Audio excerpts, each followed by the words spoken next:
จากอาจารย์ข้าวเมาอยากได้ยินว่ารักกันรักเธอรู้ไหม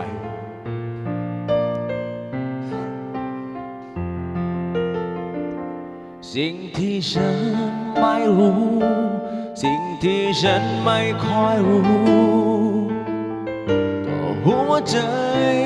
ของคนอ่านหนังสือเล่มไหนวนเวียนวกว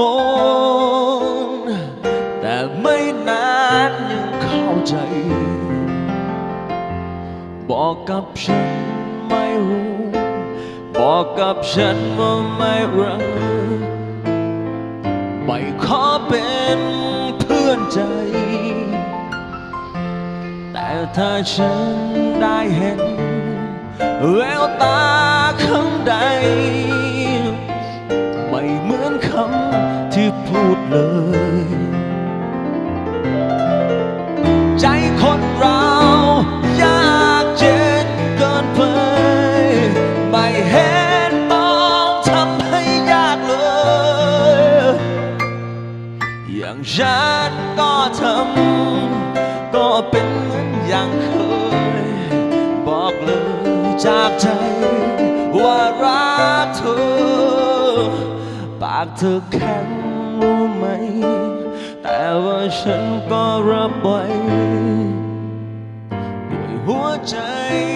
ที่รอหวังสักครั้งคำเดียวก็พออยากได้ยินว่ารักกัน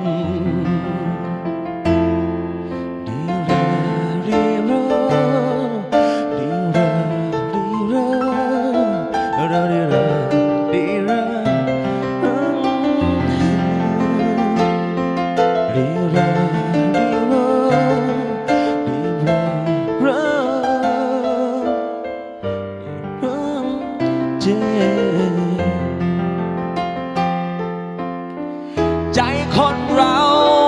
ยากเย็นเกินไปไม่เห็นต้องทำให้ยากเลยอย่างฉันก็ทำก็เป็นเหมือนอย่างเคยบอกเลยจากใจว่ารักเธอปากเธอแข็งรู้ไหมแต่ว่าฉันก็รับไว้ด้วยหัวใจที่รอได้แต่หวังสักครั้งคำเดียวก็พออยากได้ยินว่ารักกัน